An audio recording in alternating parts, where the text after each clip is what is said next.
My daughter-in-law brought me coffee before the meeting and smiled sweetly while my son looked away. I didn't think much of it then.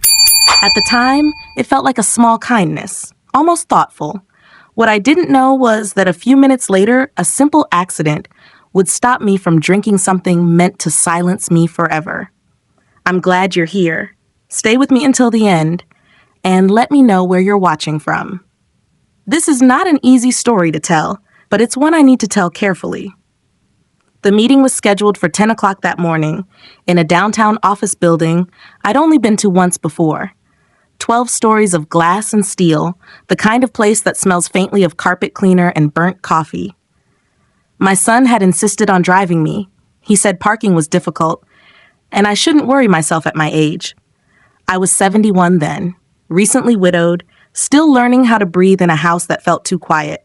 We sat in the waiting area while the attorney finished with another client. The chairs were stiff, upholstered in gray fabric that scratched the backs of my legs through my stockings. I folded my hands over my purse and watched people pass by the frosted glass doors. My son kept checking his phone.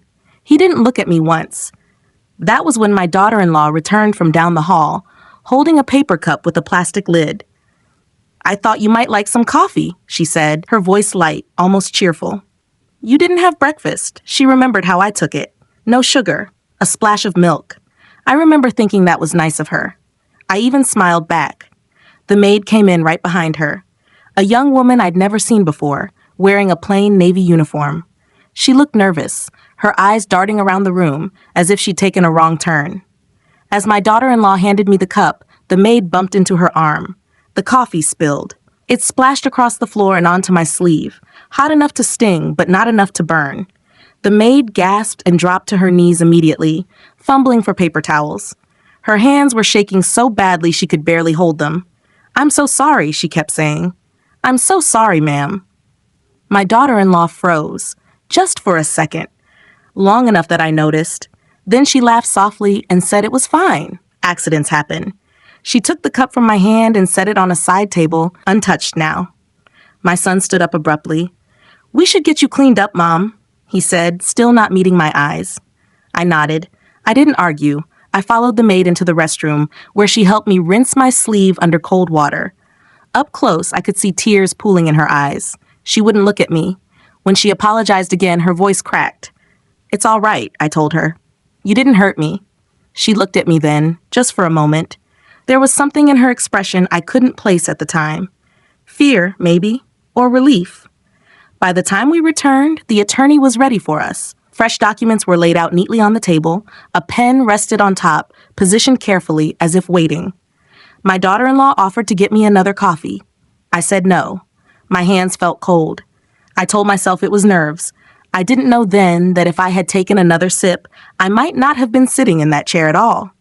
I didn't know that the papers in front of me were designed to leave me confused, powerless, and legally erased, without a voice left to speak for myself. All I knew was that something felt off, and for the first time that morning, I decided to slow down. The papers stayed in front of me, untouched, while the attorney cleared his throat and began explaining what I was being asked to sign. His voice was calm, practiced, the kind that makes complicated things sound harmless. I listened, nodding at the right moments, even though my mind kept drifting back to the spilled coffee and the way the maid's hands had trembled. My son sat to my right. My daughter-in-law sat across from me. They looked composed, patient, almost bored, as if this meeting were a formality, something already decided. I had trusted that feeling for years. Trusted that my son would never place me in a position where I needed to protect myself from him. Trusted that the woman he married, the one who called me mom in public, meant it when she smiled. The attorney slid one page slightly closer to me. "This section is standard," he said. "It allows temporary authority so certain matters can be handled efficiently." Temporary. That word landed softly, like a pillow over something sharp.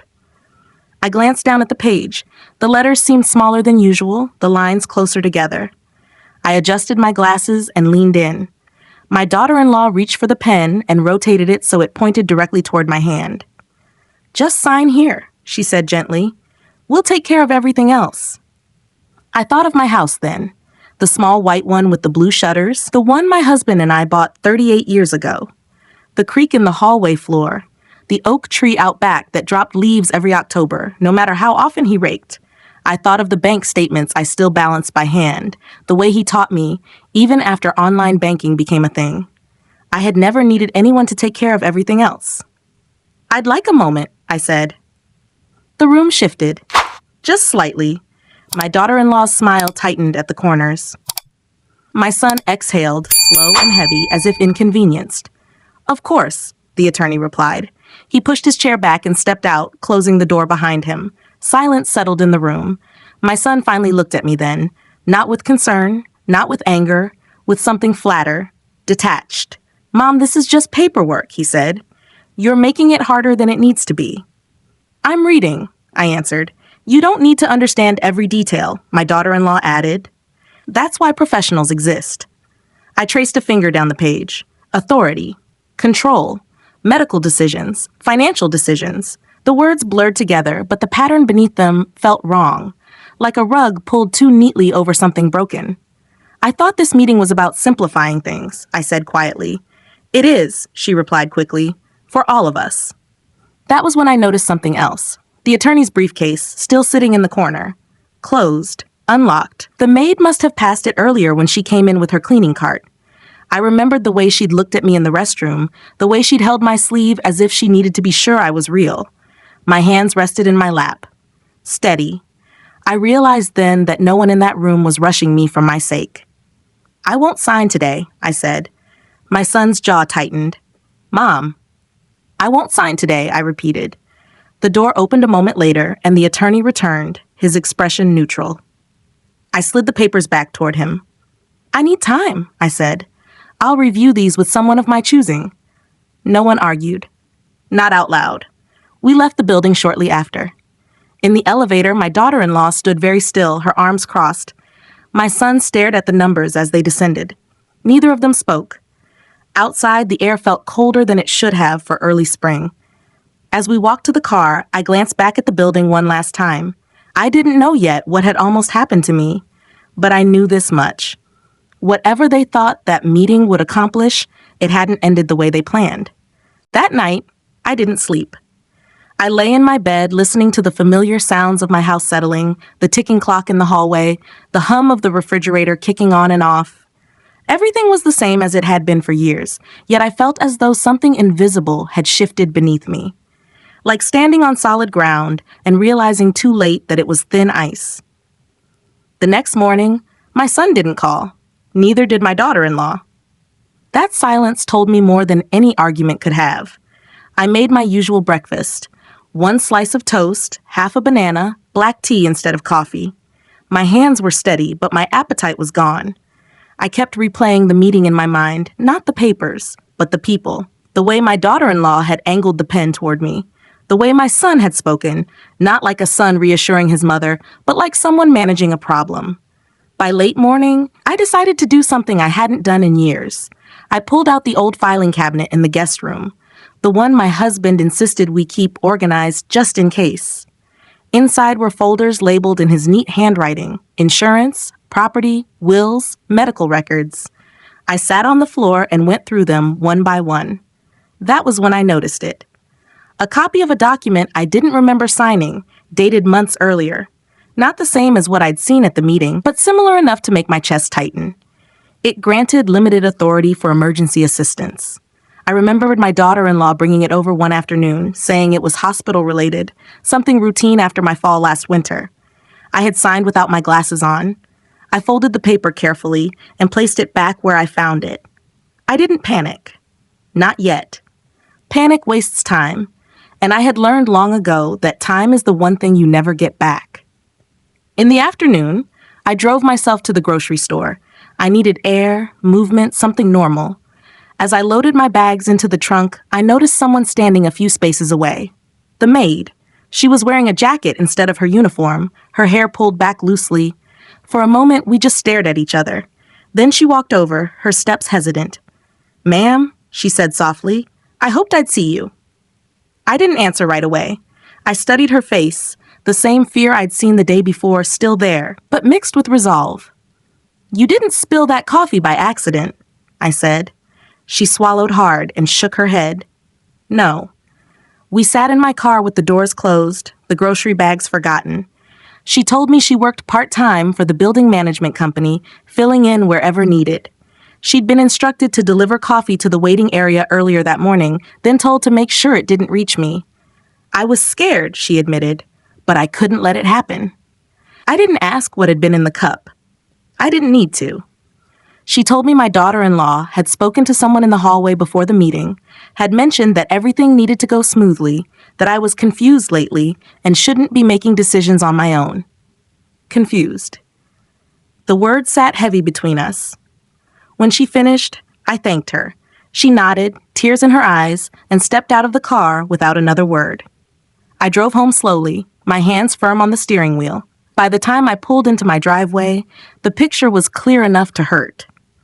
They hadn't planned to rush me because they loved me.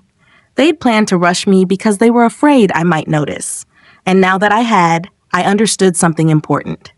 The danger wasn't over. It had only changed shape. I didn't confront them. Not that day. Not the next.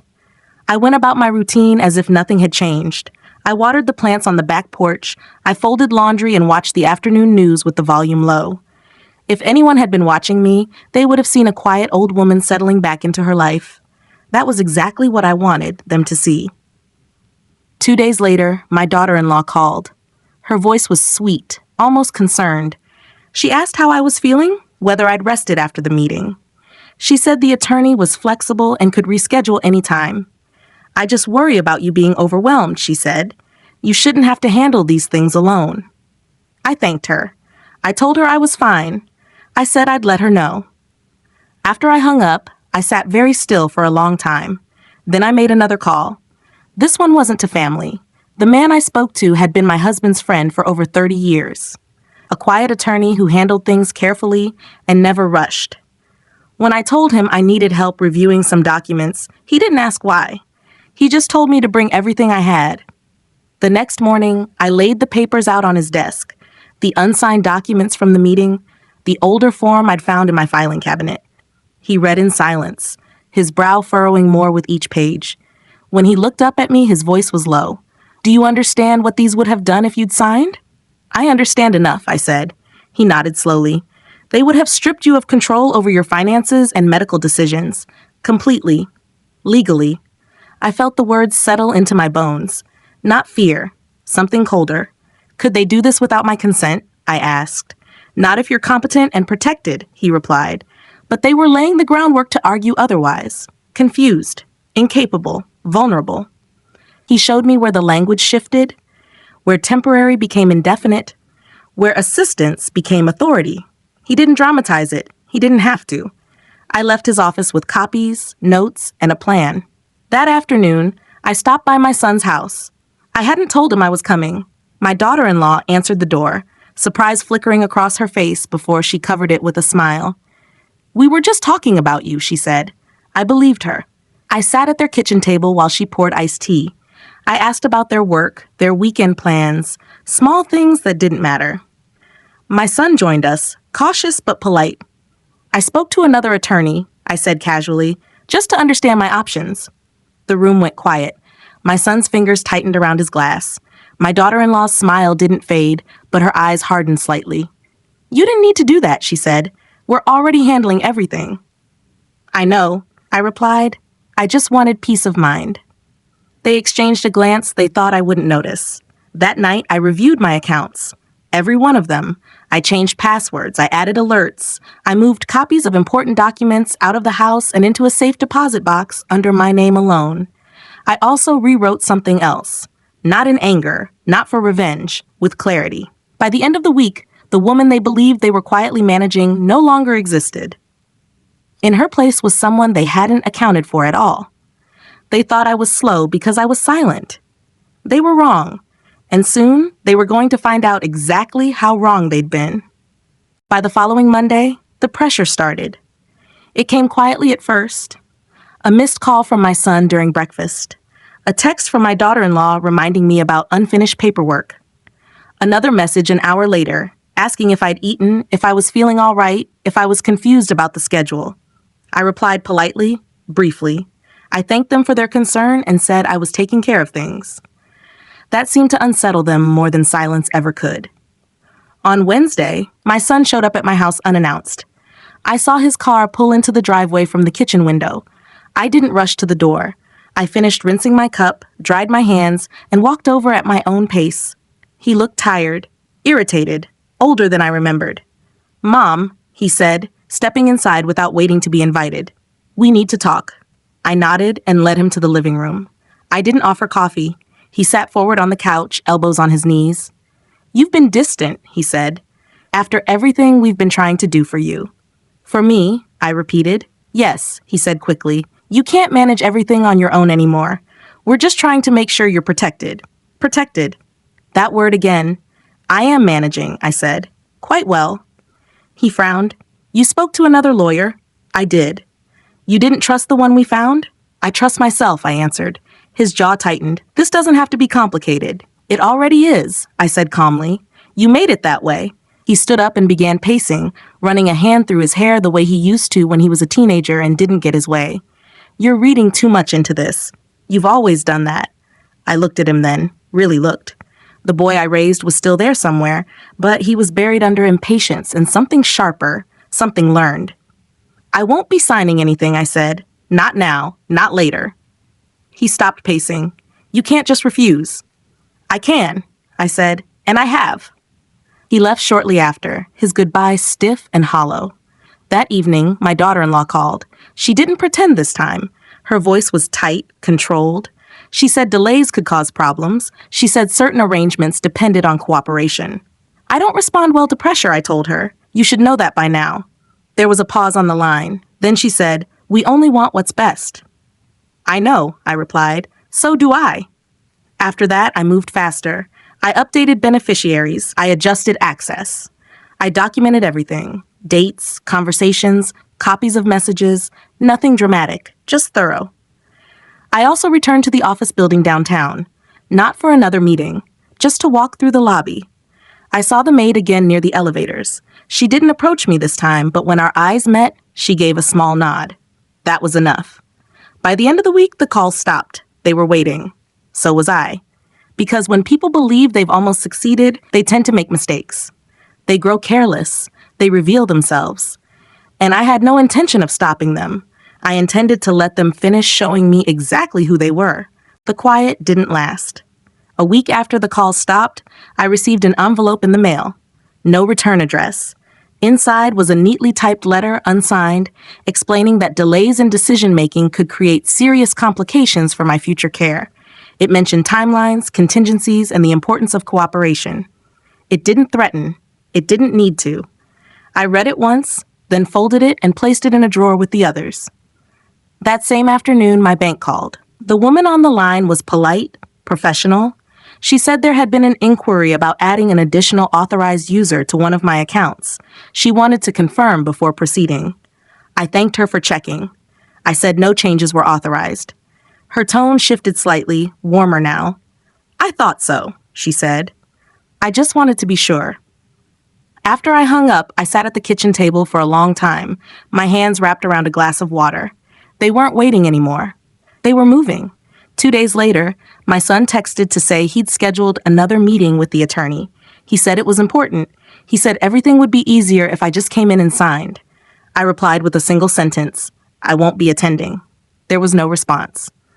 That night, I took out a notebook and began writing things down. Not feelings, facts, dates, times. Who said what, when? I included the meeting, the coffee, the papers, the letter, the bank call. I didn't embellish. I didn't guess. I wrote only what I knew. It felt grounding, like setting stones in place. The next morning, I visited my doctor for a routine checkup I'd postponed. Blood pressure, vision, memory screening. I answered every question carefully. The results were normal. The doctor smiled and told me I was doing well for my age. I asked him to make a note of that. When I left the clinic, I felt lighter than I had in weeks. On Friday, my daughter-in-law came by while I was in the garden. I saw her shoes on the walkway before I heard her voice. She sounded pleasant, but there was an edge beneath it. "I thought I'd stop by," she said. You've been hard to reach." "I've been busy," I replied, brushing dirt from my gloves. She watched me closely. "We're worried about you." "I know," I said. She stepped closer. "The longer this drags on, the more complicated things become." "For whom?" I asked. She hesitated. "Just long enough." "For everyone," she said finally. I nodded. "That's usually what people say when they want something done quickly." Her smile faltered. "You're misunderstanding our intentions." "No," I said calmly. "I'm understanding them clearly." She left shortly after, her goodbye clipped, her patience visibly thinning. That evening, I moved one last thing into place. A document I hadn't touched since my husband passed. I reviewed it carefully, made a single change, and signed it with a steady hand. When I was finished, I didn't feel triumphant. I felt prepared. Because whatever they planned next, it wouldn't be quiet. It wouldn't be subtle. People rarely stay careful when they sense control slipping away. And when that moment came, I intended to be ready. Not to argue, not to plead, just to stand exactly where I was with everything already decided. The next move came sooner than I expected. It arrived in the form of concern. My son called early on a Tuesday morning, his voice unusually gentle. He asked how I was sleeping, whether I'd been eating well. He said he'd been thinking a lot about my health lately. Too much stress, he said, wasn't good for someone my age. I listened without interrupting. Then he mentioned a specialist, someone who could evaluate where things stood and make recommendations so everyone could move forward with confidence. "I already saw my doctor," I said. "Everything is fine." "This is different," he replied. "It's just to be safe." Safe. That word again. "I don't need another evaluation," I said. "I'm not confused." There was a pause, long enough to feel intentional. "Well," he said carefully, "sometimes people don't realize when they need help." I ended the call shortly after. That afternoon, a neighbor knocked on my door. She said 2 people had come by earlier asking questions about me. They'd introduced themselves as being concerned family members. They wanted to know if she'd noticed any changes in my behavior. I thanked her for telling me. After she left, I sat down and wrote that down too. The pattern was clear now. This wasn't about documents anymore. It was about control. If they couldn't get my signature willingly, they would create a reason to take it from me. The following day, I received a notice by email, a request for a formal assessment scheduled without my consent. It cited family concerns. It suggested cooperation would avoid unnecessary complications. I forwarded it to my attorney. His reply came quickly. "They're escalating." So was I. That evening, I invited my son and daughter-in-law to dinner. I kept my message short, neutral, polite. I said I wanted to clear the air. They arrived on time, too eager. My daughter-in-law brought a bottle of wine. My son avoided my eyes again. We sat at the table where my husband used to sit at the head. I served a simple meal, nothing fancy, familiar food. I watched them eat while I took small, careful bites. "I've been thinking," I said finally, "about how much you've been doing for me." They both looked up. "I appreciate your concern," I continued, "but I've decided to handle my affairs independently." My daughter-in-law set her fork down slowly. "We're just trying to help." "I know," I said, "and I've taken steps to ensure that help isn't necessary." My son leaned back in his chair. "You're pushing us away." "No," I said, "I'm setting boundaries." The word seemed to irritate him more than anything else I'd said. "You can't just shut us out," he said. "I can," I replied, "and I have." Dinner ended shortly after. There were no raised voices, no accusations, just a stiffness that hadn't been there before. As they left, my daughter-in-law paused at the door. "You're making a mistake," she said quietly. I met her gaze. "No," I said, "I'm correcting one." That night, I received another message, this one from an unfamiliar number. It referenced my safety. It suggested cooperation one last time. I didn't respond. Instead, I opened the folder I'd been building. I reviewed every note, every date, every attempt to undermine me. I added the dinner. By the time I closed it, there was no doubt left. They weren't worried about losing me. They were worried about losing control. And the harder they tried to reclaim it, the more evidence they were leaving behind. They thought pressure would make me fold. They didn't realize it was doing the opposite. It was making everything visible. By the end of that week, everything had slowed again. Too quiet, too careful. I could feel them watching from a distance, measuring their next step. People who plan quietly don't stop just because they've been noticed. They adjust. They wait for an opening. I gave them one. On Saturday morning, I called my son and told him I wasn't feeling well. Nothing dramatic, just tired, a little dizzy.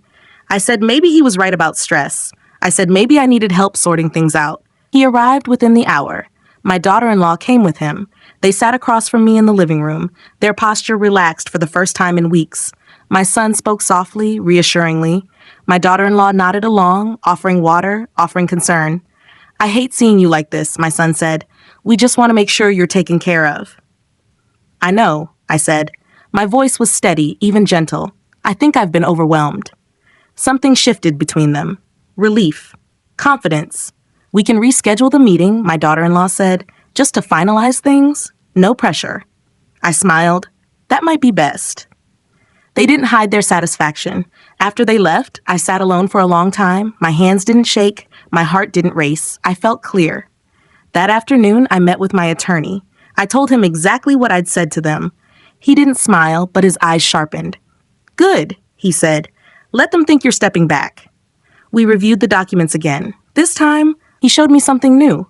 A sequence, a pattern, the earlier paperwork, the scheduled assessments, the sudden concern. It wasn't random. It was procedural. They're trying to establish a record, he said. Confusion, dependence, risk.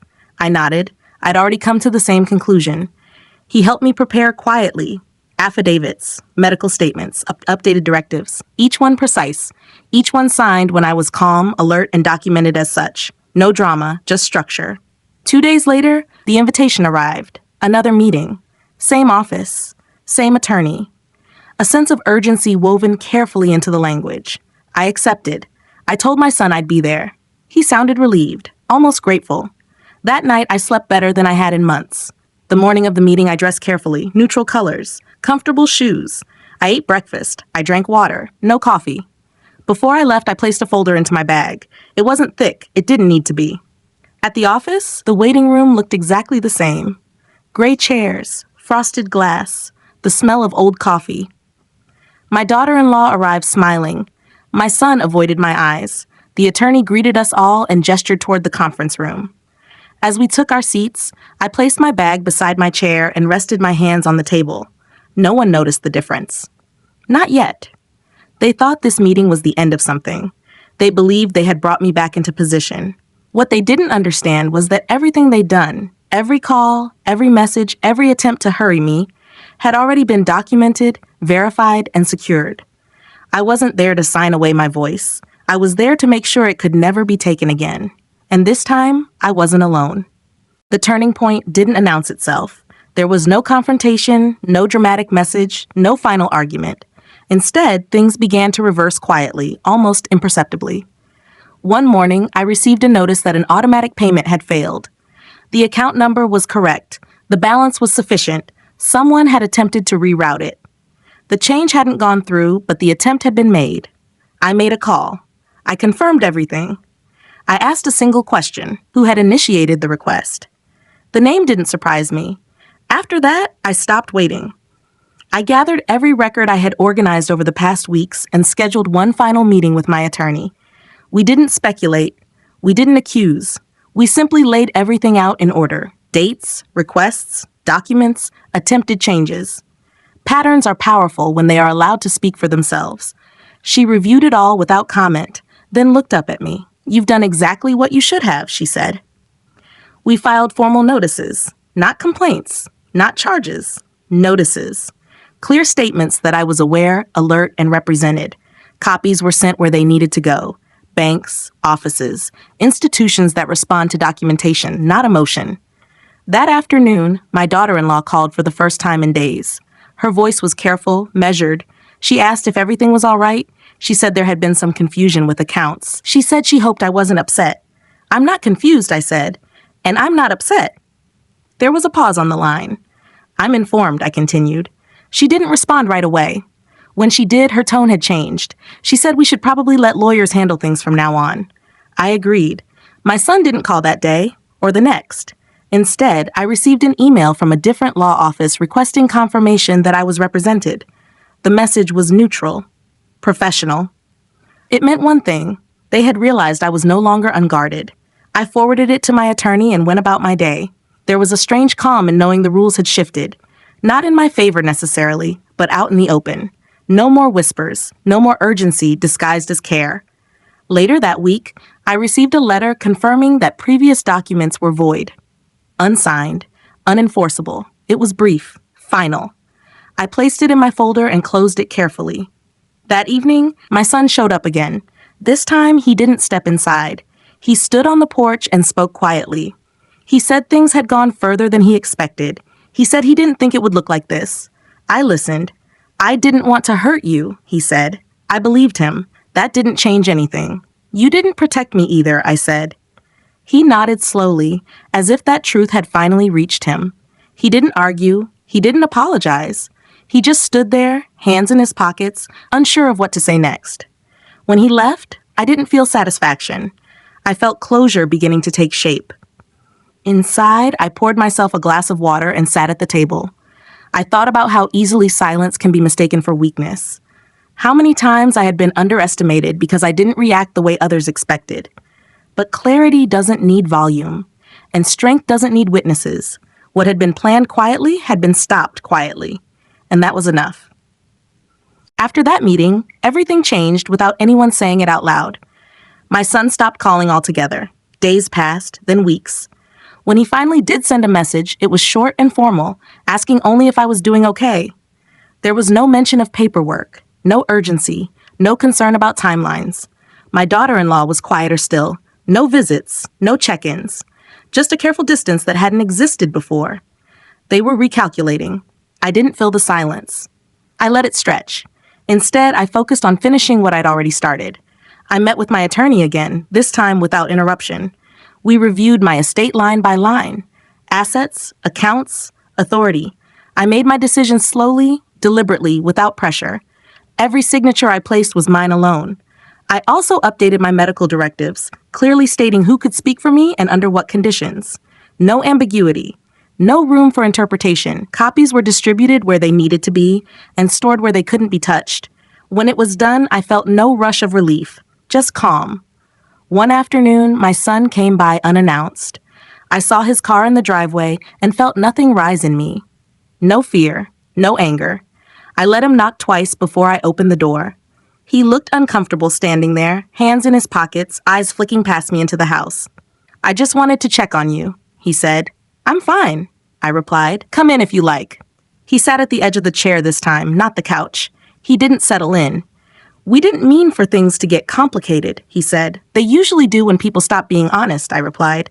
He didn't argue. After a moment, he asked, so what happens now? Now, I said, I live my life. He nodded slowly, as if that answer hadn't occurred to him before. He left without asking about documents, without making suggestions. When the door closed behind him, I stood there for a moment, listening to the quiet return. That night, I took out the last envelope, the one containing my final decisions. I reviewed it once more, then sealed it. I placed it in the safe deposit box the next morning. Nothing dramatic followed. No confrontations, no apologies, no sudden changes of heart, just distance. And that was enough, because what they tried to take from me wasn't just property or authority. It was my voice, my judgment, my right to exist as more than an inconvenience. They failed, not because I fought loudly, but because I stopped trusting them quietly and acted before they realized I had. Sometimes that's all it takes. Not rage, not revenge, just clarity followed by action. And once that happens, there's no going back. It happened quietly, the way most final things do. One afternoon, several weeks later, I received a message from my attorney. Just a short note letting me know that all documents had been finalized and recorded. Everything was complete, secure. No further action required. I read it once and set my phone down. Outside, the afternoon sun filtered through the living room curtains, casting long shadows across the floor. I made myself a cup of tea and sat by the window, watching a pair of birds argue over the feeder. Life, I realized, had continued without waiting for anyone's permission. That evening, my daughter-in-law called. I almost didn't answer, not out of fear, out of indifference. But I did. Her voice sounded different, less polished, less certain. She said my son had told her everything was settled now. She said she hoped we could move past what she called a misunderstanding. I never wanted things to be uncomfortable, she said. I know, I replied. There was a pause. So, where do we stand? I looked around my home, at the furniture my husband and I chose together, at the photos lining the shelves, at the quiet that no longer felt heavy. We stand exactly where we should, I said. She didn't press further. She thanked me for taking the call. When we hung up, I felt no satisfaction, just closure. A few days later, my son sent another message, longer this time. He said he hoped I understood that everything they'd done came from concern. He said he missed how things used to be. I read it carefully. Then I replied, I understand what you did. That's why things can't go back. He didn't respond. Weeks passed, then months. Family gatherings happened without me. Invitations stopped coming. At first, I noticed, then I didn't. I filled my time differently. Morning walks, lunch with neighbors, volunteering twice a week at the local library. I reconnected with parts of myself that had been quietly set aside while I tried to keep peace. Occasionally, I would hear about them through others. Nothing dramatic, just ordinary life moving forward without me at the center of it. That was fine, because what I'd gained wasn't their approval. It was something far more valuable: autonomy. One afternoon, while organizing a drawer, I found the pen I'd nearly used at that first meeting, the one my daughter-in-law had pointed toward my hand. I held it for a moment, then placed it back in the drawer and closed it. That chapter was over. They had believed that age made me invisible, that silence meant surrender, that kindness could be used as a weakness. They were wrong. Not because I proved anything to them, but because I proved something to myself. That even late in life, especially late in life, a woman is still allowed to choose, still allowed to decide, still allowed to say no, and mean it. And once that line is drawn, it doesn't fade. It holds, quietly. I don't tell this story because I want sympathy. I tell it because silence nearly cost me everything. If that cup of coffee hadn't spilled, if I had signed those papers without slowing down, my life would look very different now. Decisions would be made for me. Doors would be closed without my consent. My voice would exist only in memory. People often think betrayal announces itself loudly, that it comes with shouting, accusations, broken relationships in plain sight. Sometimes it comes with a smile. Sometimes it comes in a paper cup, handed to you by someone who calls you family. I still live in the same house. The oak tree still drops its leaves every fall. The hallway floor still creaks in the same place. But I move through my days differently now. More aware, more deliberate, less willing to rush for the comfort of others. My son and daughter-in-law remain part of my history. That hasn't changed. What has changed is the space they occupy in my present. It is smaller now. Defined, safe. I don't hate them. I understand them. And understanding is what allowed me to let go. Age has a way of clarifying things. It strips away the need to be liked, the habit of smoothing things over, the instinct to sacrifice yourself just to keep peace. What remains is something steadier: discernment. I've learned that kindness doesn't require surrender. That trust should never demand blindness. And that slowing down, especially when others are rushing you, can save your life in ways you don't immediately see. There are days I think about the maid, about her shaking hands and the way she looked at me like she was afraid and relieved all at once. A small act, easily overlooked. But it mattered. So did mine. Because survival doesn't always look like fighting back. Sometimes it looks like not signing, not drinking, not agreeing just to make others comfortable. Sometimes it looks like quiet resistance. If you're listening to this and something feels off in your own life, pay attention to that feeling. Don't dismiss it because someone tells you you're tired or old or confused. Those words are often used when someone wants you to doubt yourself. You're allowed to ask questions. You're allowed to take your time. You're allowed to protect what's yours. I didn't raise my voice. I didn't expose anyone publicly. I didn't seek revenge. I simply refused to disappear. And in doing so, I kept everything that mattered: my home, my autonomy, my name, my right to decide how my story continues. They thought silence meant weakness. They were wrong. Silence, when chosen, can be power. And sometimes it's the only thing standing between you and being erased. Thank you for listening.